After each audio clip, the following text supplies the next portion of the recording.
Welcome back to the Conversations with Cacao podcast. I'm here today with Christina Montano from Blue Hill Healing, and it is such a blessing to have you here with us today. And before we even flow into this conversation, as we always do, taking the time to recenter ourselves. So any places that our mind may be wandering, maybe we're ruminating, thinking about the future, feeling pulled towards the past or different possibilities. Just imagine that you have this little fishing reel inside of your belly, and you can begin to pull your thoughts, your energy, your clarity, your joy back to you, and allowing yourself to pull more of you back into the center. Breathing deeply as more of you comes home into your body. Feeling your energy from the past flowing back to you. The energy from the future flowing back to you. Feeling parts of your joy, parts of your creativity, parts of your love flowing back to you. And feeling your light flowing back to you. And placing your hands right on your belly, on your solar plexus, on your central power there. And allowing yourself to breathe into your hands. Feeling them expand on the inhale. And exhaling, allowing them to soften right on the exhale. Breathing into your hands and belly. Feeling how your breath moves your hands, catalyzes movement, and allowing it to exhale that softening, just like a wave. How the water ebbs and flows, and allowing your breath to ebb and flow.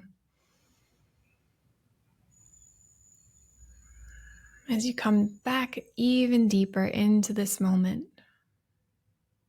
knowing that this is all there is right now. We don't really need to tend to any of the other things, but to be present right here and just allowing yourself that grace for a few moments to connect in with that rest, with your breath, with this space of sanctuary, inner sanctuary. This feeling of everything is okay in this moment. And if you find yourself leaning forward even a little bit, softening your hips, allowing your shoulders to relax, allowing more spaciousness into the jaw, and maybe you float your hands to your knees, whatever feels most supportive to you. Breathing into the hips, breathing energy into your shoulders, into your hands, into your joints, and allowing more life, more energy to flow through you. And knowing that you're doing so by your own conscious direction. Allowing the softening to deepen as we open our space and our hearts and our root up to the heart of the earth. Opening up and rooting down into the heart of the earth. Feeling the energy and the connection of Mama Earth there. And allowing her support, her nourishing energy to begin to flow up and flood into your roots, activating your roots, nourishing your roots, your soil, your inner soil, your spiritual soil, bringing this energy into your feet, activating your feet, your legs, your knees, all the way up into your hips, feeling this energy so that you feel safe in the world, safe in your body, even if it's just for a few moments. Allowing that rest to come in, breathing this energy into your sacral, all the way up into your solar plexus, and allowing it to pool into your heart, activating the place we will play with today as we open ourselves up to Mama Cacao, to our own guidance, to the wisdom of this conversation.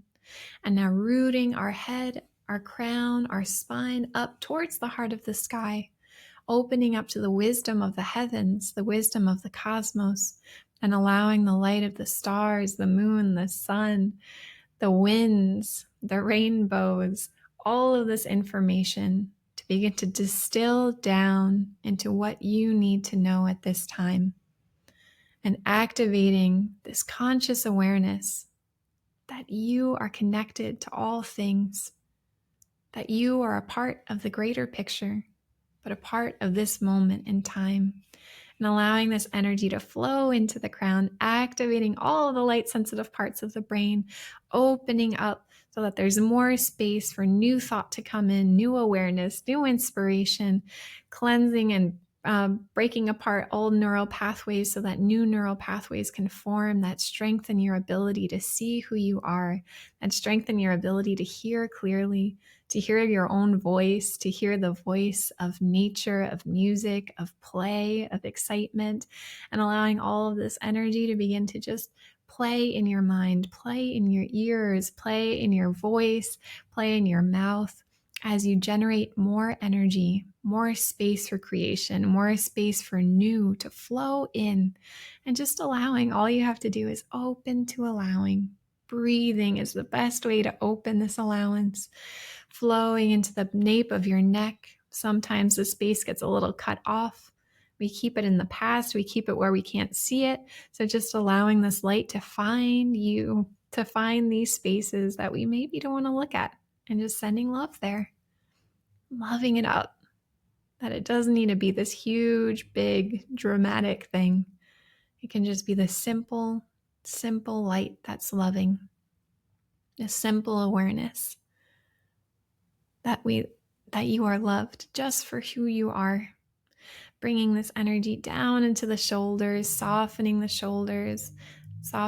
arms, the elbows, the hands, the fingers, activating the hands of light, flowing this energy into your ascended heart, your décolleté, this area that can receive from the sun, that receives with pride, with joy, and with humility, and bringing this energy into the heart, activating the heart space, and 360 degrees around the heart space, spiraling this energy down into your central channel, opening up your solar plexus, your sacral, your root, and allowing yourself to be filled with your light from your legs, all flowing all the way down to your feet. And just for a few moments, breathing in, deeply exhaling as you allow yourself to feel your connection to the earth, as you allow yourself to feel your connection to the heavens, to the cosmos, to the sky, to the moon, to the stars, and allowing yourself to feel yourself as this bridge, the bridge of your own consciousness, the bridge of your own love, the bridge of your own creativity, the bridge of your own magic. And then we get from this place, we get to invite in these beautiful plant allies that support us with this love and respect. And from the space of connection, the space of love, we are going to beam our love to all of our listeners right now, feeling and seeing this beautiful light of connection, of interconnection flowing. And then we are beaming our love to Christina, our beautiful guest today, and allowing her to receive our adoration, our love, our play. And then beaming all of our love to our past listeners, those who have already experienced this conversation. And then feeling their love beaming to you as they are beaming their love from that space. And then beaming our love to all of our future listeners as well. And feeling their love coming right back to us in this moment. And allowing yourself to feel like you are a part of something greater, something connected, a beautiful community of people who love, who grow, who nurture, who nourish each other. And let yourself just receive that nourishment during this call, during these moments. And now we have the beautiful honor of Christina guiding this blessing of cacao. So I open the space to you. Thank you. Thank you, Alexandra. Mama Cacao. Taking our beautiful cacao and just taking a breath in and exhaling right into this cup of medicine. And I'm blessing this beautiful medicine to the east, to my beautiful mountain allies in the east, to the hummingbird, to the south, to the serpent, to the west, to the puma, to our ancestors, to the north, to all our beautiful plant allies, and to the condor, to all the sacred mountains in all the directions, to our sacred animals, to the inner world, the middle world, and the upper world. Taking a deep breath in and blowing that prayer into our cup and saying thank you, and taking a sip.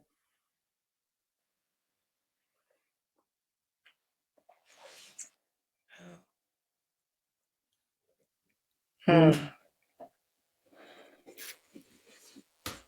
Thank you for that blessing. I'm still sitting with the images of like the imagery you shared of, the serpent in the south and the middle, the inner plane, the middle plane, and the upper plane.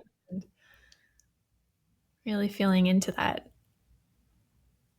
those spaces, right? The places where sometimes it just feels like sometimes I don't go there. And when somebody else brings this awareness and it's like, oh yeah, the energy and the words that we use can really bring such beautiful imagery forth that allows for new awareness to come in. So I thank you for that. And I would love to know if you have an intention for this call, an intention that you would like to share for our listeners. Well, my intention is to share this beautiful, beautiful medicine of cacao with the world. It's been such a heart-opening blessing for me in my life in these past bunch of years that I've been working with her. And so my intention is that everyone can find that space and place within themselves where they can just stop for a moment and open and allow their heart to just be, allow themselves to just be, so that, yeah, they feel the goodness, whether drinking cacao or not, just feeling that energy of light coming in. I love that. Thank you. And for me, what's coming through today is there's just a lot of bubbly joy energy. So just allowing that to flow through and however that comes in and plays throughout our conversation, then it may uplift that inner light with joy. Mm. So I would love for you to share a little bit about yourself, your journey, and how you came to work with cacao. Okay, well, I, mm, my journey in life is that first I'm a mom. I have four pretty grown kids, and that's been my life path to be the mom of these kids, to bring them into the world in a healthy way with as little trauma as possible. And that's been part of my path for 28 years. And I've been a healing arts therapist for many more years than that. And the light, it's about the light for me. Like the light has always been there for me. As a small child, I grew up Catholic. I went to church and I loved it. I'm one of those strange people that loved going to church. Um, And because I would just look at Mary and I would just feel the energy of her coming into me. And it was this like golden hour of just sitting and communing with all these spirits that I felt at a very young age. So I feel like it's always been there for me, that light essence. And then I went into the healing arts. Right after graduate school, I studied holistic health and healing in the 80s when it was kind of new.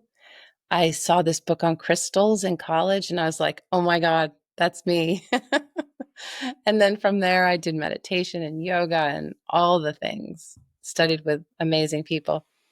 Um, but it's all about the light. Like the light keeps coming in, no matter what I'm doing. I just keep finding that strength with like the groundingness with really with Mother Earth, with the Great Mother, and that feeling of being grounded and being held, really being held. Like I love being a mama, but I feel really held by the Great Mother. And that's the thing that that I try to like pass through energetically to the people that I see. So I've had a healing practice all these years and different modalities with body work and energy medicine, and now um, working a little bit online and searching, and then realizing, oh my gosh, there's nothing to search for. Like all the stuff that I'm giving out is kind of what I'm seeking in. So being okay with like what is right now.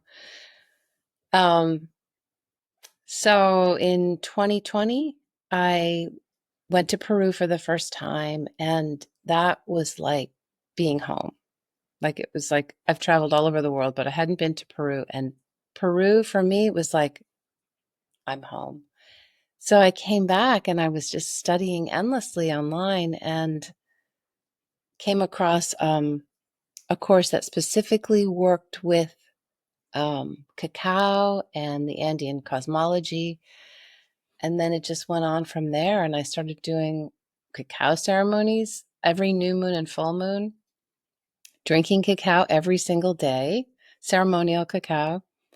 And it's almost 5 years later, and I am I'm just loving this. I love it. And Cacao is like my ally. She's part of everything I do. I sing to her, I work with her. In this very small community that I live in, we went from, a few people coming to Cacao to creating a full moon dance Cacao where we had 50 people this summer. And it was so exciting just to celebrate cacao and then celebrate sacred dance with it. And yeah, I think the using cacao as a medicine really brings people together too. It's so heart opening that yeah, it's almost effortless. Yes.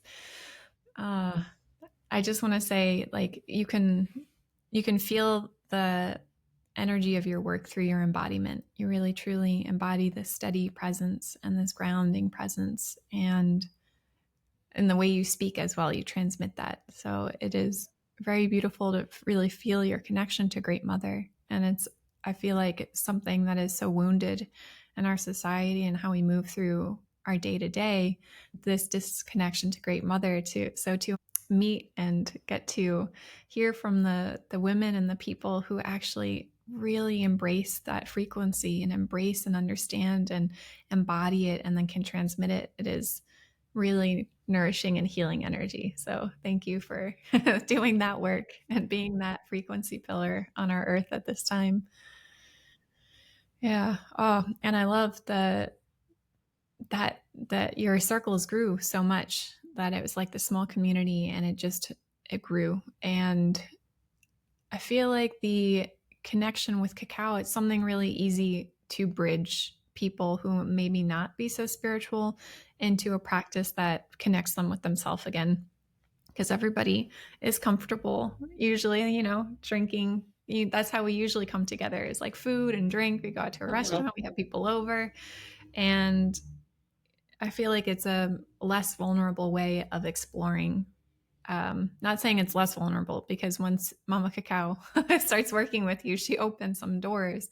But I mean, initially, that gateway of, instead of saying like coming to an energy circle, like people are like, whoa, like it's just me, it's just energy. I don't know if I feel anything, but having at least like a warm cup of chocolate Mhm. of what people are familiar with, I feel like softens the experience of, and allows more, um, more, what is the word?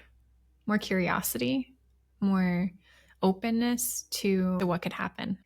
And Mhm. that's just, that's what I'm saying right now. I know there are cases that people aren't as accepting, where it's just like, what is that now?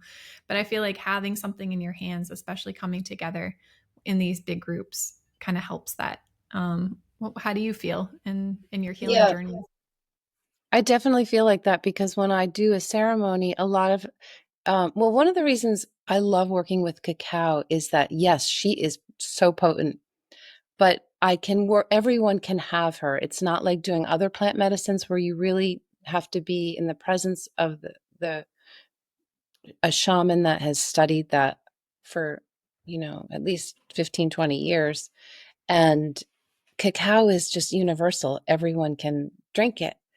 And the few people who can't, I make them tea, some people might have an allergic reaction or something. So it's true. Like people from all walks of life will come. They'll have no idea what, sometimes people come have no idea what is going to happen, but we'll sit in circle and I walk them through an extensive version of the blessing where we go through the four directions and we have music and it's just like we create um, an atmosphere, hours and hours, probably the whole day, getting ready for this event. So the energy when people come in and walk down the pathway, they just are feeling that they're feeling something already. And then they get served this warm, sometimes hot ceremonial cacao that I make with a lot of intention. And yeah, it's been really amazing.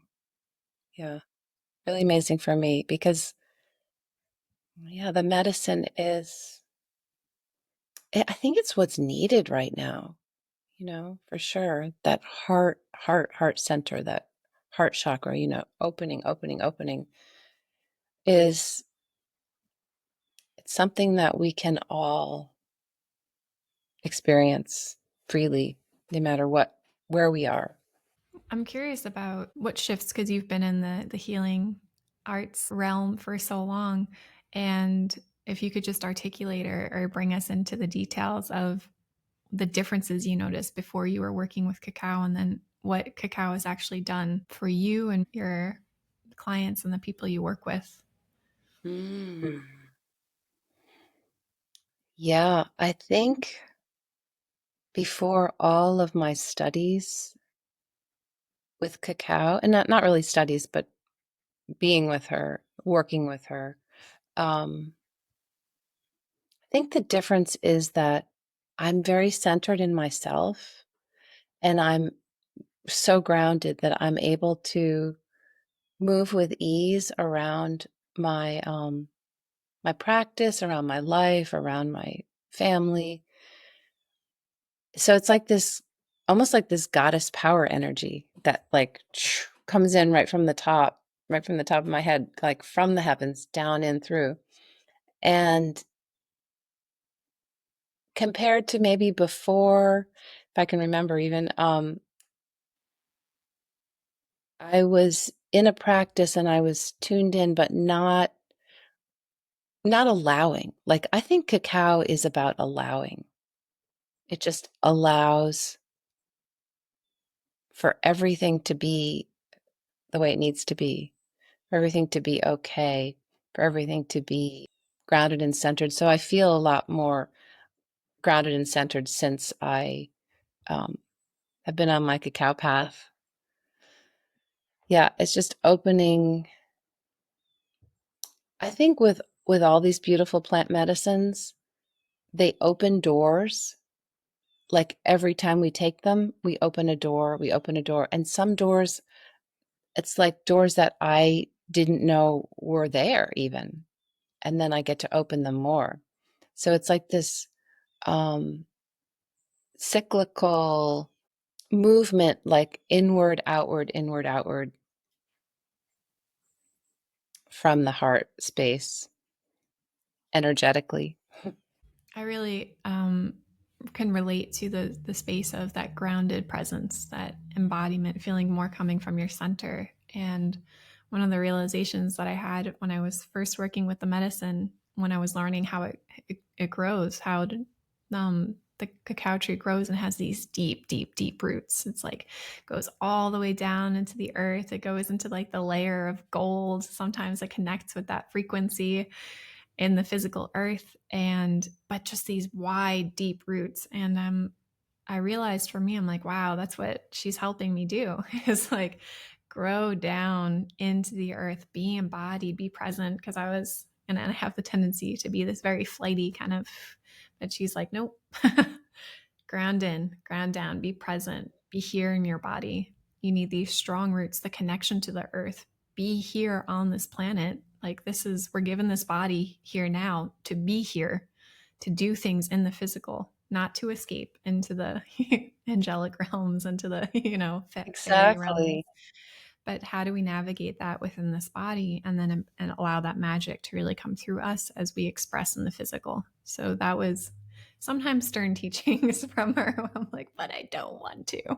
It just feels icky in the body sometimes. And it's like, all right, well, then love yourself through it. And then, sitting with the cup and just like bawling and crying as we move through the old trauma or the stored energy within the spaces that I was moving through. And then after that, that lightness of recognizing, oh wow, no, it is through this vessel. It's through this human body that I have here that I am to navigate presently in this earth. And yeah, through the heart. What does heart seeing look like? What does it feel like? What does it really mean to see through the heart, to move from the space? Mhm. Because we can move from our mind so easily. We're trained to do that. Exactly. We're trained all mind stuff. So it's like bringing the mind into the heart and feeling it in the body. Like, where do I feel that? Where do I feel that? Like constantly asking that instead of what am I thinking? Because the mind can make it can just make a little things a little wonky, where bring it down into the heart and feel it in the body. And then, yeah, then we're like moving and it's all flowing. Yeah. Mm. I I would love if you could share a little bit more about your relationship with Great Mother and how cacao plays a part in that energy for you.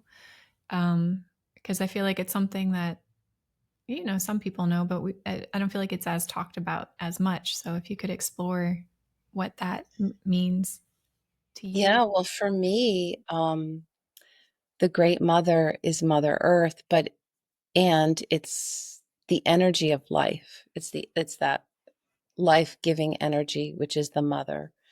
And I was blessed with a fabulous mother who, in the physical world, who has given me incredible amounts of love. So I got that early on, and I just gravitated towards it all the time. And Mother Mary, the symbolic Mother Mary, is a deity that I have prayed to my whole life. And her energy of the rose, her energy of being a mother is, um, it like embodies everything, her beautiful robes and the symbolism of Mary is mother. And so I gravitated towards that as a young child. And then I used her in all my healing and all my body work and all the things that I have done and do. And um, Yeah, what was I? So the mother as, I mean, we can go towards deities or symbols for help to feel into the space of like um moving in that direction. So as a child, so that was Mary for me. Um, but the great mother that I talk about when I do the cacao ceremonies, like the mother of us all, is like, what is that? It's this energetic force. And I do have a picture of this beautiful goddess woman who lives in the earth.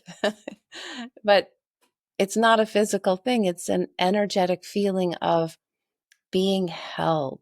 Like when I hold my baby, and it's comforting, and it's you know, she's wrapped in my arms. That's the feeling, like being wrapped in the arms of a great mother, a great goddess. And we all, she's wrapping us all, like she's wrapping us all. And even if we don't feel it, we're still, all we have to do is tap in for a second, and we will feel those arms around us. And that's part of that mind going into the heart. Yeah, I guess it's hard to explain but exactly what I'm saying, but it's an energetic feeling of the great mother, which is all that is. And it's not religious, it's just pure energetic life force. It's like why we're here, how we're here, all because of the mother, from the mother.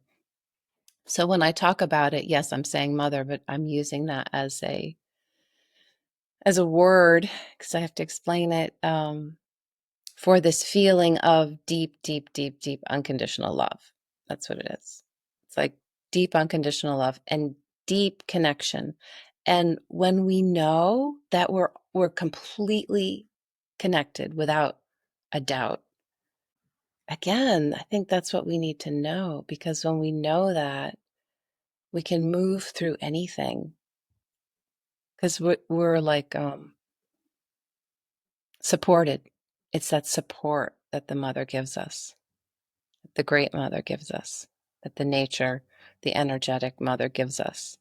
It's support, unconditional love, pure connection, um, and the ability to see from the heart. Thank you for that definition and exploration. There it is, yeah, this space of that support. That's what I feel too. And as you were speaking of, like, you're just knowing that you're supported and imagining as a little child, if you know your parents are behind you, your mother is there, you might approach something a little bit differently. You might go for it a little more, knowing that, oh, somebody's there to catch you. You're just going to go for it. But if that same little child is there without any parents, and the energy shifts, there's probably a little bit more fear there. There's a little bit more, uh, you know, yeah, I think just fear of the unknown, fear of what could happen, and bringing that image in for me helps me also connect with, like, oh yeah, just that reassuring energy of, like, when you're learning how to ride your bike and it's like, all right, I got you, I'm here, not gonna let go. That feeling of, like, okay, that trust, that deep connection. And I am curious about your perspective on two things. The first one being, you said you had such a fabulous and wonderful, or you have such a fabulous and wonderful mother. And what did that love look like from her that made you feel that growing up? What were the, what was that? Because I know there are probably a lot of parents, me included, being like, well, what is it that makes that fabulous mother? At least for you. Of course, it's unique to every single person and what they need and their needs. But I feel like there are probably some universal and core components that constitute what fabulous mother is. Right. Well, for me, it was that she was present. Like she was physically present. She was emotional. I think it was more emotional. She was emotionally present, and she liked being a mother. So to me, she wasn't distracted by other things. Like I'm sure there she had her own stuff going on, but it was like this ability to be here and to do, um to make things work to make things happen. She was very functional, like in the sense of just not being afraid to move and explore. But I think it was just that she wanted to she wanted to be a mother. Like she embraced the mother thing. Yeah, even today, I know she's there. She'll call me on the phone or I'll call her, and it's that feeling of knowing that someone is there. And also she in her own way was I I think brought in so much spirituality into my life, even though it was through the church, through being Catholic, just normal Catholic, like not any sect or anything like that. But that was like her way of bringing spirituality in. And I took it as a spiritual thing, not a religious thing. And so, yeah, that lineage, the feeling of a lineage and the feeling of, I'm saying that now. Of course, as a child, I didn't know about a lineage or any of it. But I think it was, yeah, if I have to sum it up, it's like being present, being present. That is really helpful for me because I'm a mother of a beautiful 10-year-old right now, 10 and a half year old. And I think that what you spoke about really touched on for me is the wanting to be a mother. And I feel like there's so much resistance, and I feel like almost what I see. I remember when I was first pregnant with my daughter, and it was a challenging time because it was an unexpected pregnancy. I was young, I was in dance school, and it was all of this, it felt like big emotional drama like I couldn't cope with. It was all denial and can't face it and all of that, until I had this beautiful baby girl in my arms, and it's like, all right, we got to face reality now. And there's this deep part of me that was like, I just want to be a mom. Like, I love being a mom. And just the feeling of like, even though it's hard, this is so beautiful. Like, I love holding my baby girl in my arms and just the love that was there. And even though the emotional and relationship part of it was a little more complicated and stressful and all the things around it, what I felt initially when I gave birth to my daughter was this deep, like, oh my gosh, this is the best. Like, I just want to be the best mom, and I want to be there in this unconditional love, and it's all good even though it's hard. And then I would go out into the world and I'd talk to other moms, and for me at that time, being very sensitive too, just seeing, oh wow, like my joy was almost hurting the other mothers, because it was like it, a lot of the things I was met with was, it's really hard, right? It's really hard to be a mom. And I was like, oh, yeah. And I'm like, but I love it. I wanted to come at this energy, but I could see that this mother was hurting so much. But so for me to say, and, maybe I should have said it, maybe it would have catalyzed something or a new perspective within her. Maybe I did it in a softer way, but it was like, ooh, okay, she's really hurting and it's really hard for her. So I feel like me expressing my joy of motherhood and sharing that and beaming that out would be like, oh, well, then now there's something wrong with me because I don't love being a mom. And I've noticed it a lot. And I began to like accumulate experiences until I felt like I allowed myself to be conditioned by society of like the story of, it's hard, it's not fun, you have to sacrifice. It's like, all of the stories that come with it. And then it became a journey of coming back to that feeling of like, wait, no, no, no, this is all conditioning. My connection to my daughter and my motherhood doesn't have to be determined by the norm and the narrative that's happening and playing out right now. And I'm curious Mhm. what your perspective is, and what you've come across in your work, especially around, first of all, the motherhood wound and maybe the mother wound. And they're very different. They're Yeah. different big subjects. So pick whichever one. Maybe motherhood. Wow. Let's go there. Motherhood. Yeah. Um, yeah, I think it is hard when you are feeling that you're totally in it and then someone is like, "Oh my God, how can I do it?" So, um, it's so nice to talk about this because I'm actually have a course coming out that's called The Mother Blueprint, and it's about birth, postpartum, and beyond. So it's really exciting. Um, the thing about mothering is, I think the reason why some people have a hard time is because they need to come into alignment. So when I'm grounded and centered, then my kids are going to be fine. But when I'm working with trauma or past trauma or issues that are unresolved, maybe then I'm seeing that everywhere, and I'm also seeing it in my kids. So the idea is to work up to a place where, or maybe it's a practice, an everyday practice, where we're grounded and centered in that middle line, which the cacao helps greatly with, and the therapies and the talking with people and being in community with people and being in community with women. Because it's true, with all of the new ways of thinking and with women being able to work and move about and wanting to be in a place maybe of not motherhood, which is fine, then what about being in motherhood? Like, isn't that okay too? Like, what if I just want to be a mom? In our society right now, it's not the norm that you hear. And then if it is, that it goes back to like that 1950s kind of mentality where you have to be a stay-at-home mom, and it's not that either. It's really about doing what we love now in the present and grounding and focusing and centering within myself first. So that the paradigm has shifted, right? From that whole martyrdom thing, like, oh, I have to do it for everybody else, and then I'll do it for myself, maybe, into the paradigm of the hummingbird, where we're like, no, let's do it for ourselves first. Let's fill our cup first.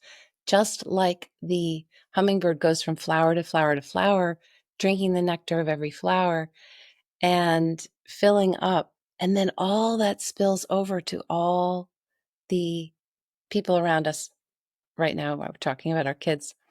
And then they receive that goodness, that golden elixir. So again, it's about us being grounded and centered first in ourselves and finding ways to do that.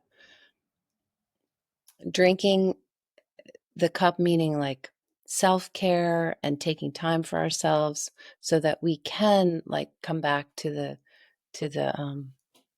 table, come back to the what sometimes might feel like, mundane days, of making food and moving through life as a mother. Um, which I don't know that it's mundane. Anyway, it can feel like that sometimes, that pattern. So I lost my train of thought, but um, yeah. So grounding and centering as a mama will bring so much peace and resilience into mothering. And um, what would you say to the women who maybe struggle with like what I was struggling with for a while, like that acceptance of it? Because it's like an elevation of the old paradigm, right? Where you mentioned the 1950s housewife, and it was, established in a patriarchal society where it's you it's disempowering because you're not allowed to do other things. So it's like forced into this place. And now we come back in this elevation of like, oh, you could be whatever you want. And it's almost like, why would you be only a mom? Like, why? And I feel like there's that narrative of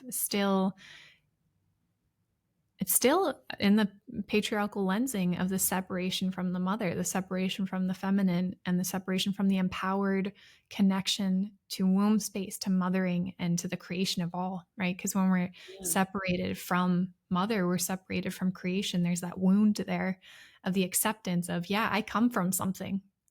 I come from a womb. I come from a vagina, like there, the birth canal that happened, this experience. Like I'm actually not disconnected. I'm part of something and I come from something. And the something is the mother. And I think that there is that healing that is still happening and occurring to really recognize that, wait, allowing myself to be a mother is deep, deep healing. The choice, the conscious choice to say, you know what? I love being a mother. I love motherhood and accepting that. And I can do other things too, because now all of these beautiful families and mamas are homesteading. And homeschooling. Like you're not just a mom, like mom. What I don't even know what that means. Like quote unquote, just a mom. Moms do everything. But you're learning so many new skills too, and you can teach your children in so many different ways, like all over the world. You can world school, and that choice point of consciously reclaiming the conscious motherhood, the love of motherhood, and the recognition that we come from mother, there is this lineage that we're carrying forward, whether we like it or not, but it's ours and we come from something. Yeah. Yeah, the choice to be a mom, like that's what we have now. It's really our choice. And it's not a role that we're stuck in. It's a choice that we can make. And if we're going to make it, why not make it like really wonderful? And it is such an interesting time because now we have two conversations going. The conversations with Cacao here, which is Mhm. this technology, this ancient technology that's coming into the modern world and reawakening society and moving through in this way that it never has before. And then conscious motherhood, like this ancient technology that is here with us, and we're at this choice point of how do we use these beautiful, beautiful guides, these beautiful structures and systems of information, and how do we channel it into a new paradigm?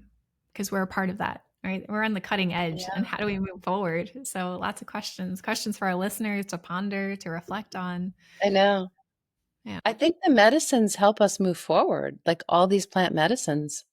And the cacao, it's helping us move to a space that's outside the matrix. It's like inner. It's that heart opening space.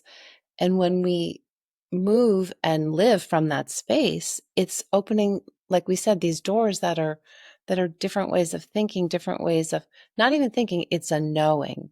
So we go into more of that visceral knowing with all these plant allies that we have at our fingertips to work with, and especially with the cacao, because that's something we can work with daily.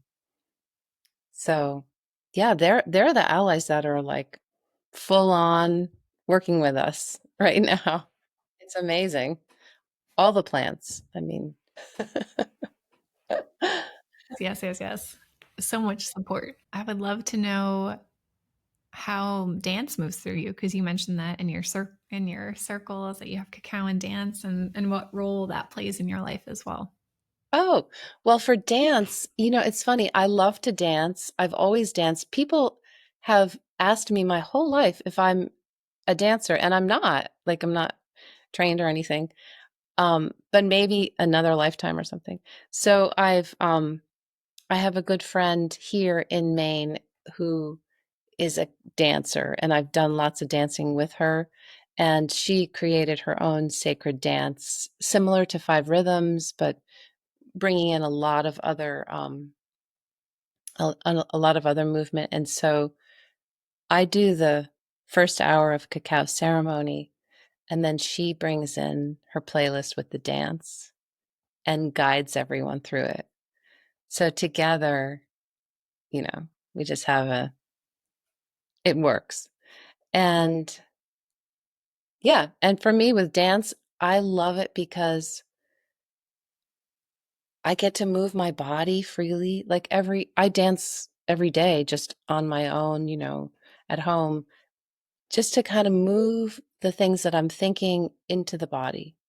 And I feel like dance does that. It really it helps us to it helps us to feel our bodies in the physicality of our bodies. I love that co-creation and that collaboration. Mhm. I actually hold similar circles with a dear friend, a dancer and herbalist in my area in New York City. And she holds the circle dance part, which is this beautiful, just simple ritual of coming into the body. It's like for every body to move and connect with the earth, and just the simple, repetitive movements that allow you to flow into the space. And with the cacao, like the cacao Uh, dancing in you, it just like makes you want to move. It makes you want to I move and know. dance. It's wonderful. And then that's on the full moon. And then on the new moon, I work with another friend who does Reiki, and I do the ceremony again, and it's a quieter one. And we're calling in our intentions for the cycle. And then she moves through after we drink our cacao and does Reiki on everyone. So that's like a quieter, but still like going into the body and people feeling into what's happening just in a little bit quieter space. Yeah. And the full moon Mm. comes around and everyone's like, "Ah," we're howling at the moon. Yeah. Oh, so beautiful. I really enjoy how you said like it kind of brings what the mind back down into the body. And I did study dance, modern dance, for a little while, and the recognition of like how much better I feel, first of all, when I move my body. But there are so many things that I learned then that now are only like I'm recognizing what my teachers were telling me, and I'm getting it in a deeper level. And I would be, if I would took those classes now, I'd be so able to receive the information in a deeper way. Personally, movement is the most empowering thing. And when I get into my body and actually move, because I I'm choosing if I move my hand right now. It's me. I'm choosing how I move my body. If I extend it out really far, that's a choice that I am creating in this moment. And now I'm acting upon it. And if I'm bringing my hands together, I'm like, okay, this is me controlling my body. This is me taking control of my life. And in certain parts of my life where I felt really out of control, if I would move, it'd be like, okay, well, at least I control my movement in this moment. And I control my movement in the physical as I express out. And I control and choose that choice point of how far do I extend myself out? How big do I make myself in this moment? How much do I let myself go into the discomfort and the pain of opening? And do I just let it be okay if I contract or just hold that space? And I feel Mm, like movement is such a powerful tool to play with in this experience of what we hold within ourselves, how far we push ourselves or accept what we're feeling in that moment. And then the mhm. pivotal part of coming back into choice within our body in a world where I feel like it can be really easy to feel disempowered. And it's like, oh, wait, no, I am sovereign. I have choice. I am sovereign. And now what do I do with it? And I'm curious about if you would like to go into a little bit more of your relationship with movement. I love how you said it. It's like bringing the mind into the body. And if Uh, there's more you'd like to elaborate on. well, I think that first of all, our bodies are built to move. So when we don't, when we're stagnant, it's going to cause illnesses to occur over time, especially. And every day we just need to move somehow. And what happens is that that movement, especially when it's intentional, like taking a walk or dancing or doing yoga, all these things, um, they help align us and they help ground us into the earth so that it's like an anchor where we can again move freely from, because it's always nice to have that, just that, yeah, that anchor that holds us. And also moving the body, like things are caught in the body. All the emotions, all the trauma, all the stuff from the past is caught in the body. So when we move it, when we intentionally move it, especially, or we're in a class and someone's saying, move this way, it's really it's just releasing all that stuff, and it's not anything to worry about. Like, you're not going to only going to release what is relative for you to release at this time. So it's not that you're gonna go to a class and completely explode because you're releasing everything. It's like it'll take your body will know, like your spirit will know, and it will release what is relative for that time. So if you if you've never danced before or never moved your body and you go to a ceremony where someone's very gently encouraging, I would say try it and go. We have so many people here that have never danced. And they come to a ceremony and we say, you can just lay on the ground. You don't have to move anything. Just feel into what is good for you. There's no judgment, there's no right or wrong. And they leave like completely different because they've moved their body for the first time in a group, you know. And usually it's nighttime by the time we dance, so it's a little, we have lights and it's a little dark, but um, still, they're moving their body for the first time, and so much is coming through, and they're transformed. They're like transformed beings. And so, yeah, I definitely encourage everyone to everyone to move secretly in their bedroom or out in a group of people that, I mean, there's classes and stuff all over, or even yoga, just any kind of movement, tai chi or walking, because it will change the energy, so that if the energy is like flat or stale or stressful or um just like, I'm just thinking like flat, any kind of movement, any kind of dance, any kind of releasing of the body will change that. And then it changes the way you start thinking about things. And it's just so necessary, that movement, that dance. It's like it should be the first thing we do in the morning, right? Wake up and dance.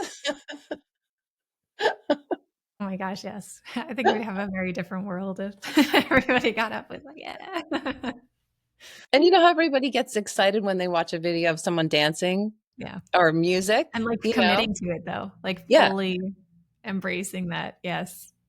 Yeah. I love Yeah, I that. would say pick a song and just for a week. Just try it for a week. Get up and dance every day to it, or find us few minutes in the day to dance to it. Yeah. I love that. I'm going to take that challenge. Yeah. If anybody wants to join me and share that journey as well. Um, one of the thoughts I've like had is skipping. I love that. I think it was a friend of mine that when I was a teenager, she's like, if I was in charge, I would make everybody skip everywhere. And I was like, you know what? That's a genius idea. Because when you're skipping, like I do it sometimes with with my partner, not even with my daughter, we'll just skip places because it feels so silly and then fun. And then people see you skipping as adults, grown adults, and they giggle and laugh. But it's just like the elevation. And also, everybody would be so much more in shape if we just skipped everywhere.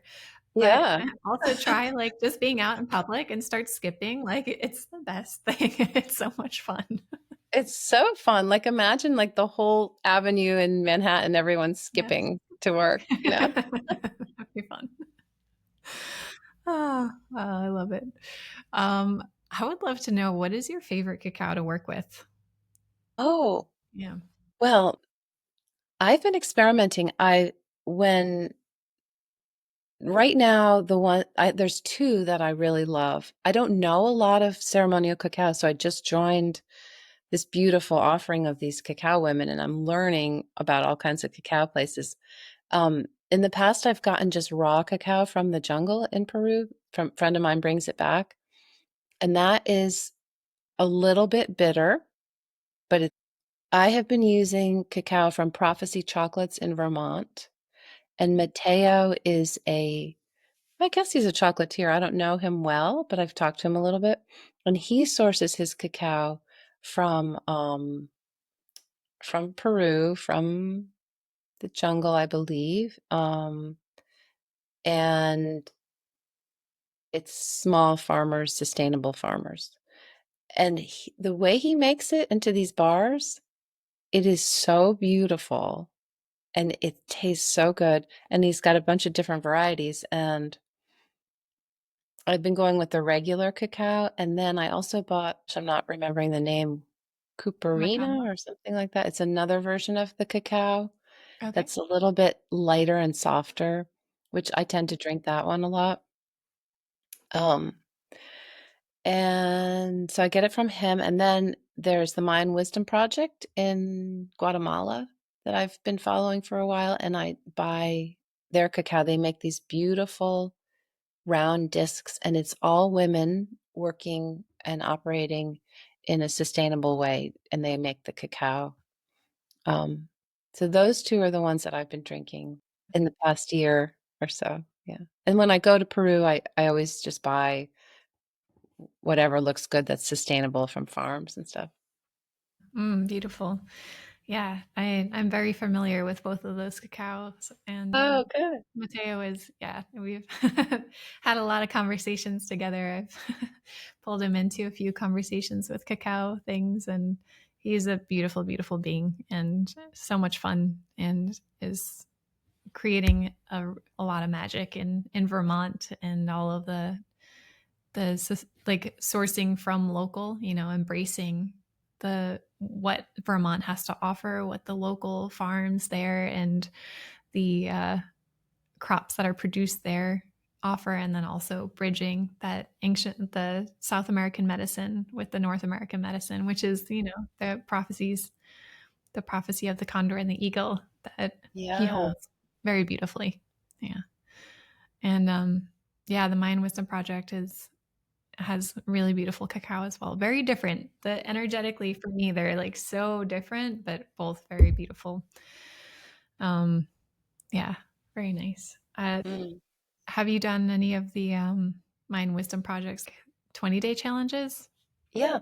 I started with their 2021 or 20-day challenge. A couple of years ago. That's where I found out about them.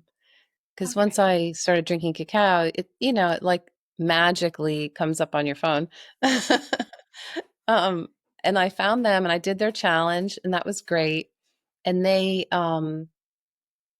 yeah, they have a whole thing going that's just beautiful and amazing. Really, really nice. I wonder if we were on that call a couple of years ago. You're probably in the same group there. I know, I know.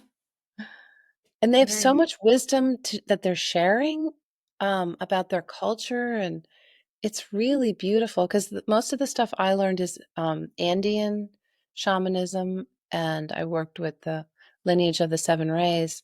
So it's a little different than the Mayan. And in the Mayan culture, and the Indian, the Peruvian shamanism that I worked with is not necessarily specific to cacao. It's just the Andean cosmology, where I love the way the Mayan Wisdom Project weaves in all of the ceremonial things that they do with cacao right now, even, and tobacco and many of the sacred plants. Yeah. Yeah, it is. It's super fascinating. And I know of a few of the tribes that are very connected to cacao. Like there is one that I'm thinking of in Costa Rica that I know the Bribri tribe, cacao is a very big part of their life and community too.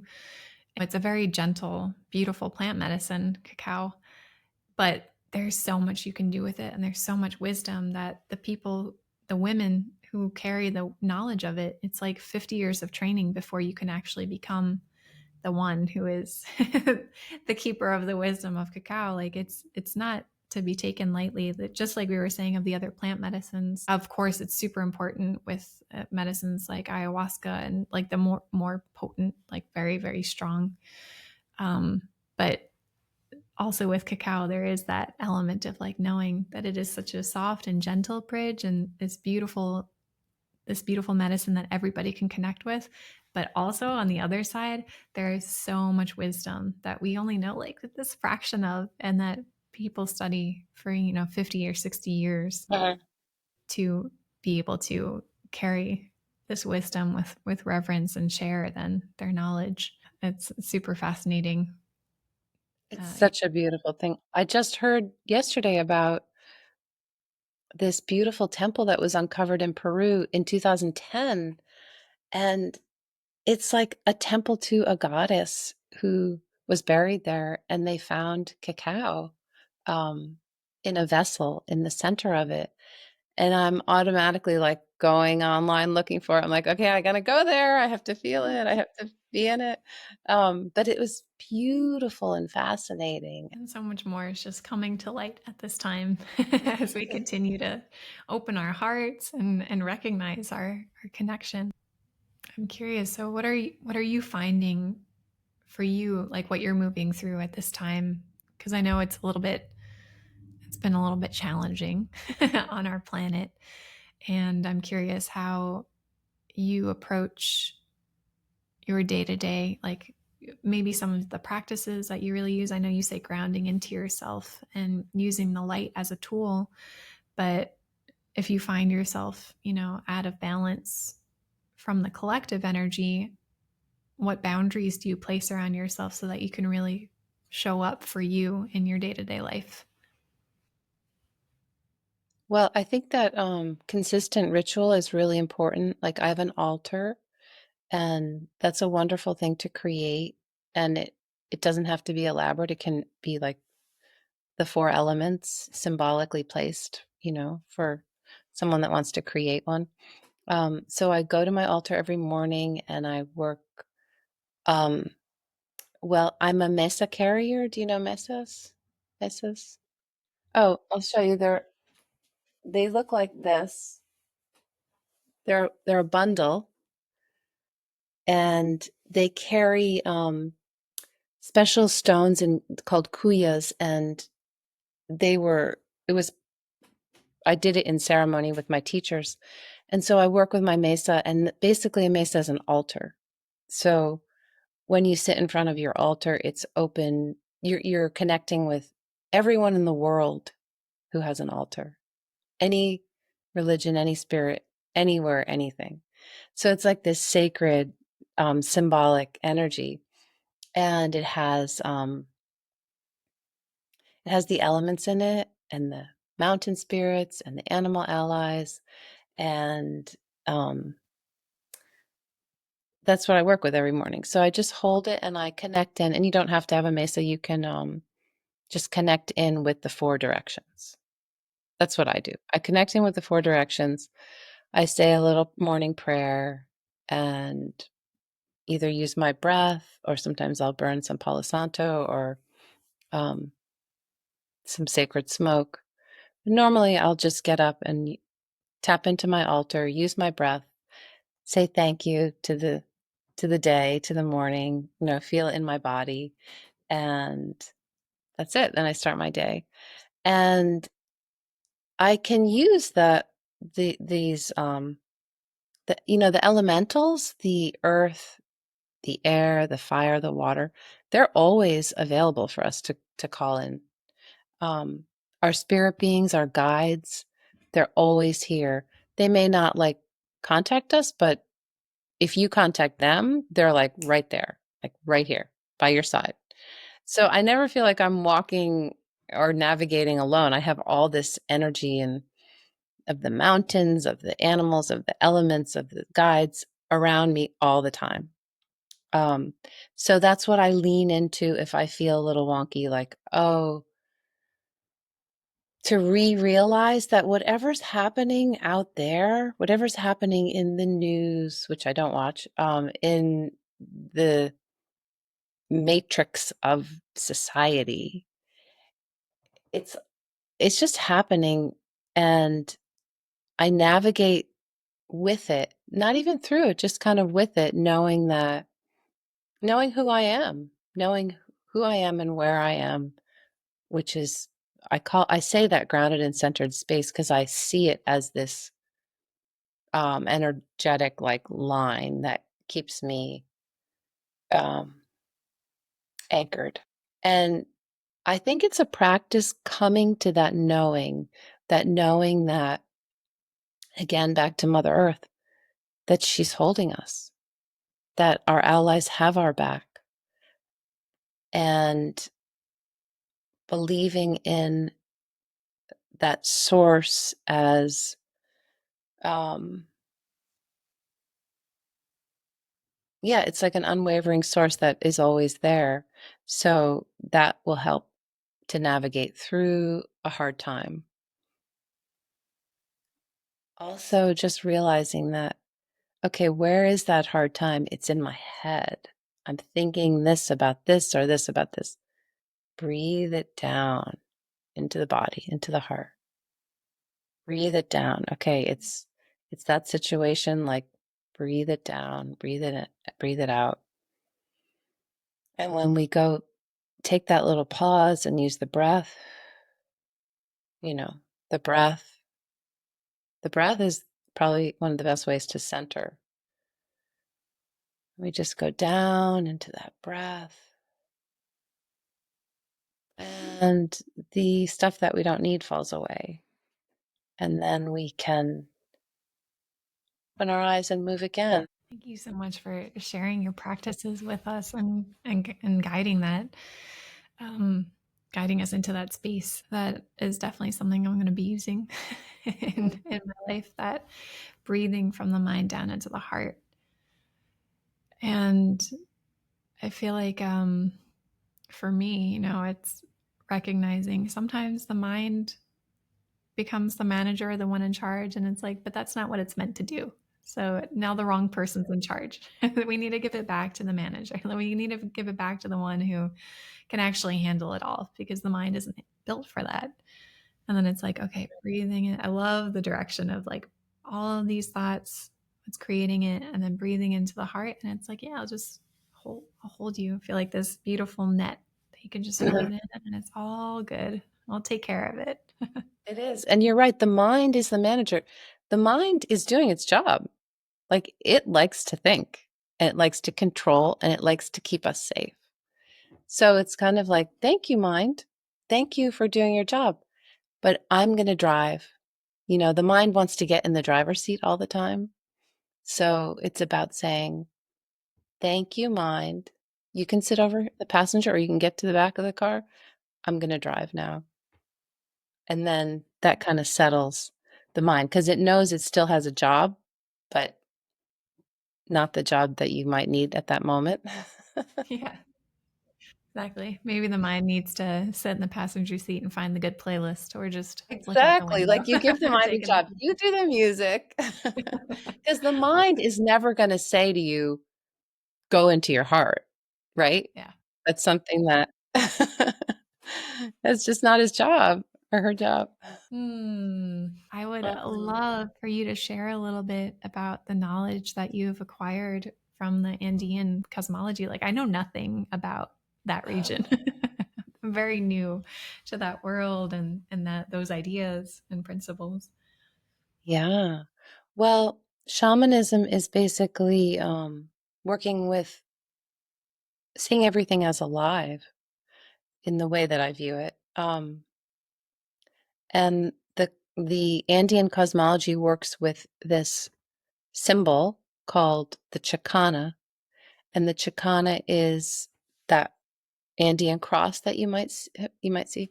Um, That is on Prophecy Chocolates. yes, yes, yeah. Symbol. So that is not a flat entity. That's a holograph. It goes above and below, and um, I think it was created from the stars. You know, that that symbol. Um, so I imagine myself in the center of that when I'm doing my work. And then we're always facing east when we're in the Chicana or when working, when I'm working at my altar.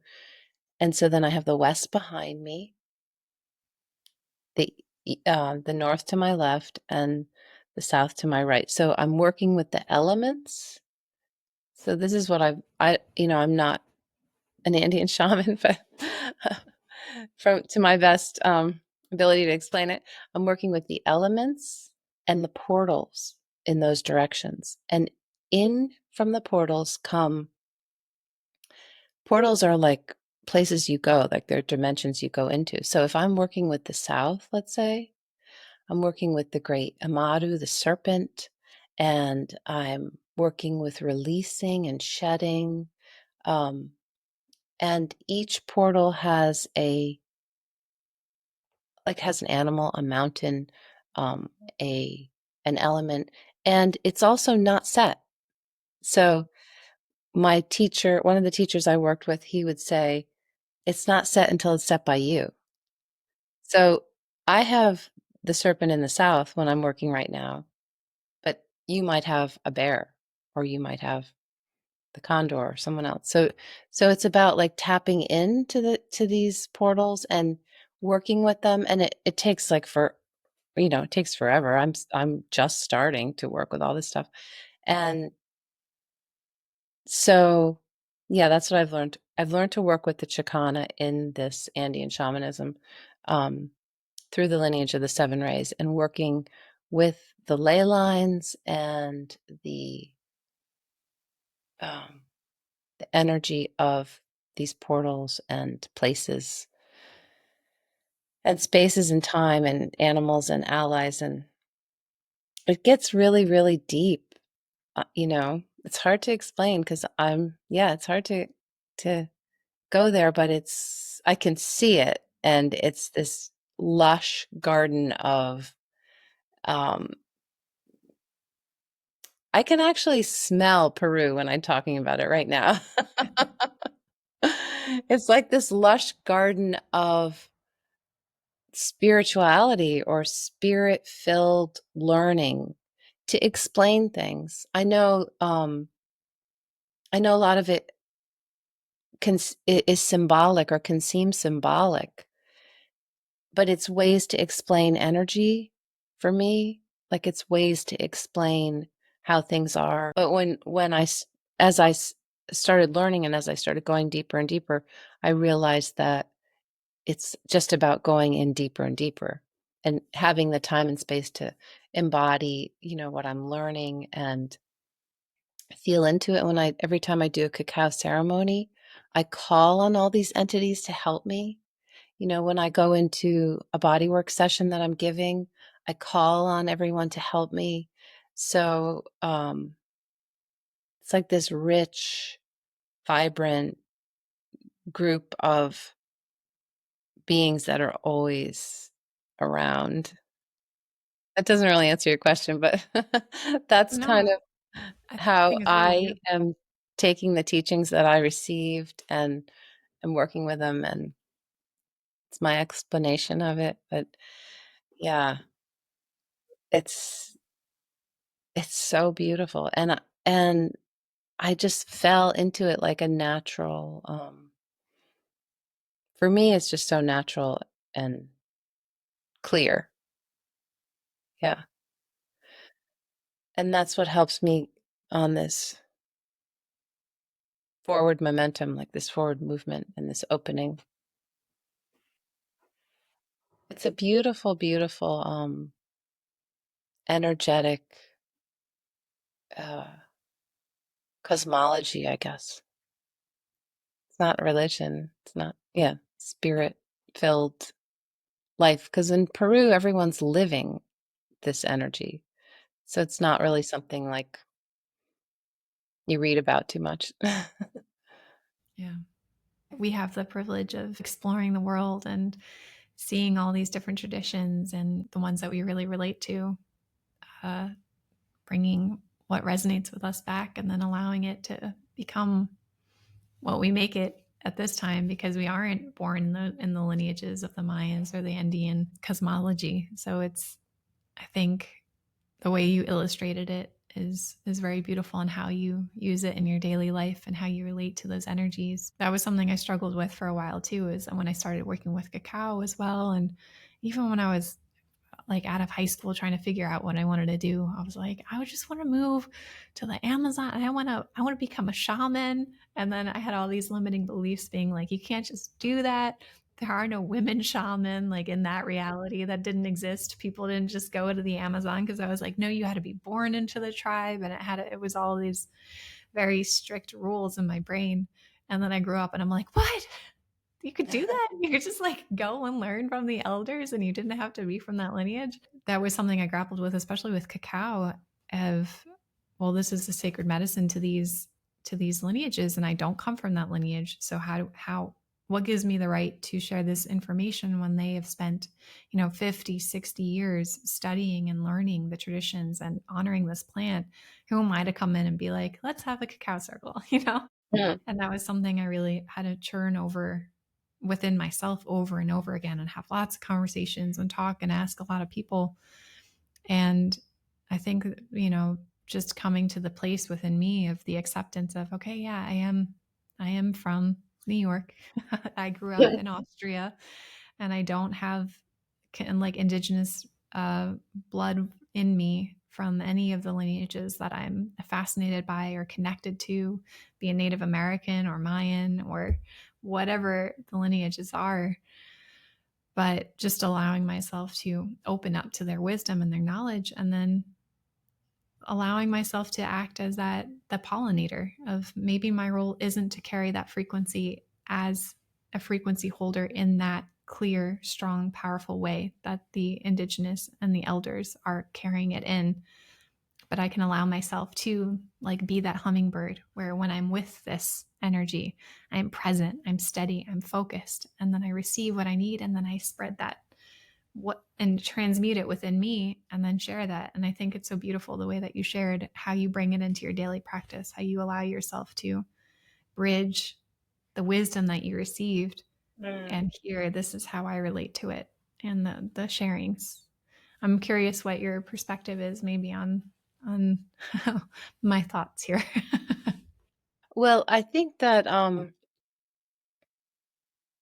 the medicine is here for a reason. Like there's a reason why Americans, Europeans, non-traditional people are taking medicine. It's because I don't know why it is, but it's the medicine is kind of speaking, right? The medicine is telling those shamans, like with ayahuasca, the medicine is actually saying to the shamans in deep in the jungle, it's time to spread the medicine because it used to be just the shaman would take the medicine and you would go to him for a healing. And then over time, as it as things moved and changed and like everything's evolving, everything's moving, the shamans received messages to actually give the medicine to people and allow them to heal from it. So if we just go with what is happening within the lineage of the like the Shipibo, for example, their medicine is moving around the world very, very quickly. Like as soon as it happened, it started to move fast. And I think it's because people need that healing. And so with all these lineages, we need to have a lot of respect for where the medicine is coming from. Like when I'm drinking cacao, I'm thanking all these ancient people that have come before me. And that's why it intrigues me to like see these new places being found that have, um, where cacao was almost like the beginning. Um, so I can never be like a Mayan priestess, but I can be where I am now here and thanking the medicine for coming to me and then using it the way I would imagine they would use it to bring community, bring people together, help people heal. So I'm kind of using that energetically. I feel like I'm a part of these groups, without being physically born into to the situation. And I feel like that's what is needed, that's wanted, because things are moving in my lifetime so fast.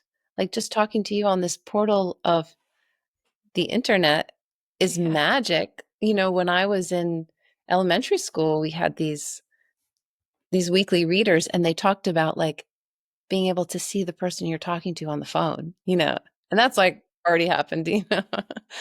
So if you think about that kind of magic, like this is all magic, these portals. Like, how are we even doing this? Um, and we didn't make it and we didn't create it, and somehow it's here, but we're going to use it as best we can to bring healing to everyone around us. So yeah, I think really having reverence and gratitude for these beautiful lineages and people, and having an understanding and knowing like the depth that they have received in order to even just share it with us, and their lineage and their grandmothers and their great grandmothers, and they're sharing it, right? Like you go to the Mind Wisdom Project and they're telling us about cacao and they're selling us their cacao so that we can receive it um and use it and help people with healing. So I feel like they're blessing us to say go forward and use this medicine. And everywhere that I've come across, it's been the same. Like, please go forward and use this medicine in healing. So in that way, yeah, that's probably what we need to do. Just always having that deep reverence though for where it's coming from. That is something that people may not see or may tend to forget easily, you know, especially in our modern world. Um, but those are those roots, like you were talking about with the tree, like how they go deep into the earth and how that cacao tree roots go deep into the earth. And it's like, that's the remembering. It's like, oh, yeah, yeah. And then we remember too. We remember who we are in the sense of, oh, yes, we're a part of this giant matrix of everything. And the cacao and the medicines are part of that. Integrating it. I have to remind myself in these conversations too, because I take a slower. Sometimes I'm very quick, but also just allowing for that slower pace and integrating what somebody says. It takes a little bit of time to really allow that all of that to land and percolate Mm. and integrate. Yeah. Oh, yeah. Mm. So one of my favorite questions to ask these days is, what is your favorite thing about being human? Mm. Mm. My favorite thing about being human. I think in this moment, it's that I have the ability to take everything in and learn and study and grow. And right now, everything's at my fingertips. So if I want to know about something in Peru, I type it in and I receive it. And so I feel like there's this energetic funnel coming through, and that might be the thing that also can get in the way, like all the information. But the thing that I love about being human right now is that I can receive so much abundance in whatever moves me. Like, and I don't mind the fastness of it. Like, I like that I can just go look something up, that I don't have to like spend 5 hours in the library, that I can just be like, okay, now I got that. Or, wow, look at this new place to go. And that in this physical body, of being a human on the earth, I can, I can go places. I can um, make the most amazing food. I can be in the garden working on growing food. I can um, dance. I just love it. I love it all. I love being in the physical form right now. And I really feel like the way that the like this is how we get to do it in this physical form. Because in the spirit form, I don't think you can like taste cacao, right? But in this beautiful body form, in this earthling form, I can taste cacao. So it's all just, yeah, I love it. I love being in the physical. I celebrate you. I celebrate you in the physical, and so beautiful. Mm. And I love how everybody's answers is so different. You know, it's there. There's a unique flavor and expression of what we relate to and what we enjoy. So thank you for sharing your Mm, perspective. And yeah, I like that question. yeah, it's fun. I've been enjoying it a lot. Yeah. What do you want people to know about cacao? Like if there is one thing or a few things that you just want people to walk away with about cacao, what would that be? Well, cacao is an elixir. It's a medicine. It is a community builder. It brings people together in a state of abundance, heart opening abundance. So I think drinking cacao, if we could all eat a little bit of cacao or drink a little bit of cacao every day, it would be like having this ally next to us that is supporting abundance, supporting light, supporting love, supporting our desires and our ideas and helping us to move through the stuck places. I mean, the medicine of cacao, really is the elixir of life. It's what we've been waiting for. It's right here. Yes, aho. Oh. Just allowing that elixir Mm, to do its magic, to work its magic for even deeper connection to life, right? mhm. That's what it's all about. That's what we're doing here. We're Yeah. living. We're living, we're connecting, we're Yeah. moving, and spreading this beautiful light of cacao, just um also if there are people who can't get cacao or don't have it, it's okay because you can breathe in the essence of cacao into your cup of tea or your cup of water.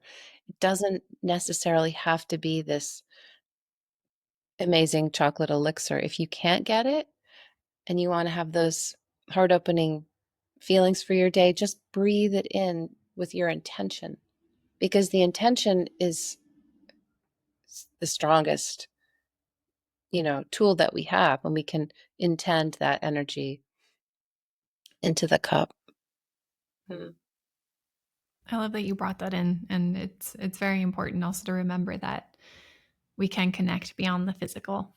Mhm. Like even when we're working with, our guides, the deities that we call upon, we're not actually physically doing anything to commune in that way, but we're still connecting with their spirit, just as Mama Cacao has this beautiful spirit that we can connect with at any time.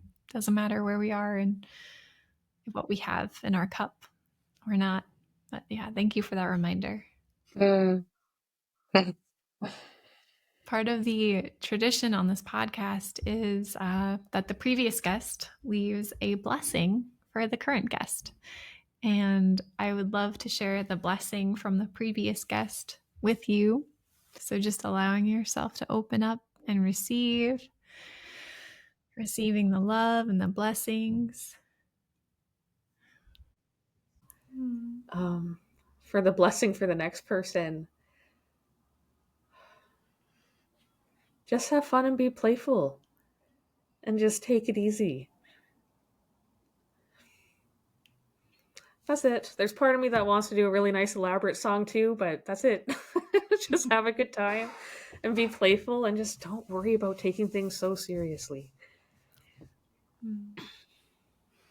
Oh. Thank you. Beaming that to you in Thank whatever you way so much. you need that. Mm. And if you feel called to in this moment, if you would like to share a blessing for our next guest, and I would love to pass that along to her. Yes. Sending you blessings of light and love, that your day may be filled with unconditional love, that the spirit and the energy of our beautiful plants, our animal allies, our mountain spirits, our ocean spirits will come to you, come right into your heart, and allow you to open even more right now in this moment and for your day ahead. May you be walking in the presence of the Great Mother and feel your deep connection to all that is. And know that you are loved and that you are connected. Oh.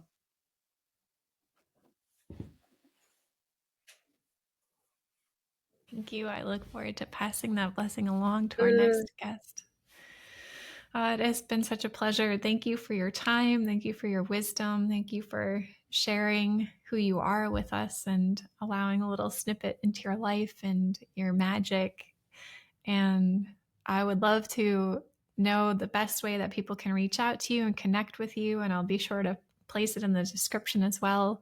But yeah, if you'd like to share your website Oh, and any upcoming courses you have. yeah, thank you so much. It's been wonderful.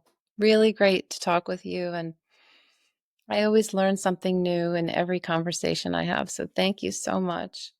My website is bluehillhealing.com, or ChristinaMontano.com. You can get to me either way. My Instagram is Christina Montano Maine. And I do a lot. That's kind of the platform I use. I do a lot of work with.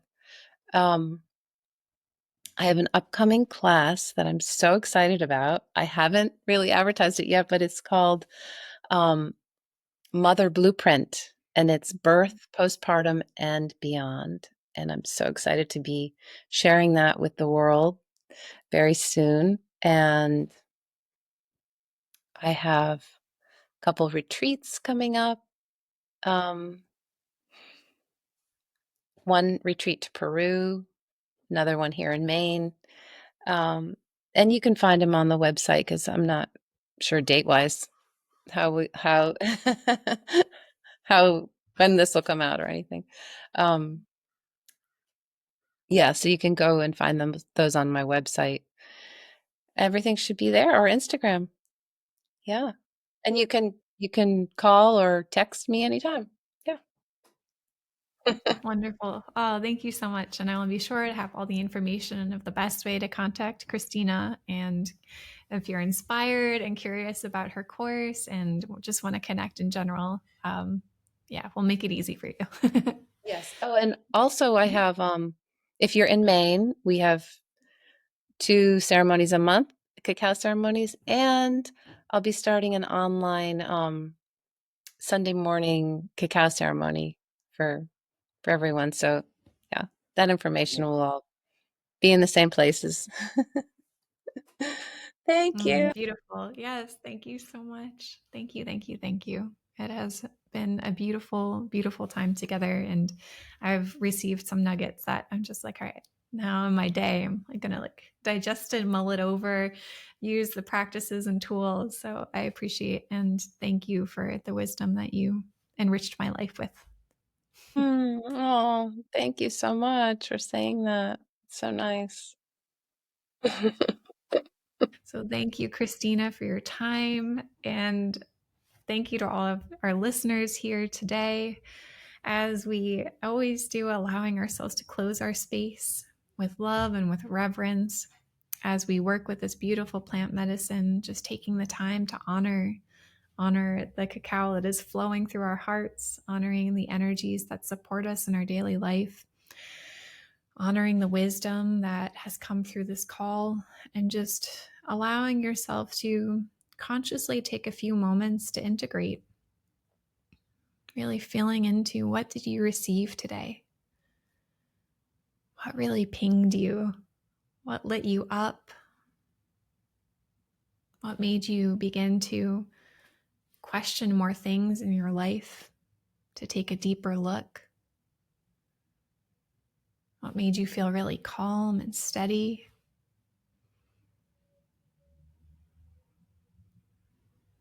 And maybe you don't have to know exactly every single detail of it, but maybe you just energetically feel the essence of what that is. And trusting that that is enough, that that is the seed of integration. Sometimes we go from book to podcast to podcast to scrolling to all of this content that we receive, but we don't take the time to really integrate the wisdom that's there for us. So allowing the space to really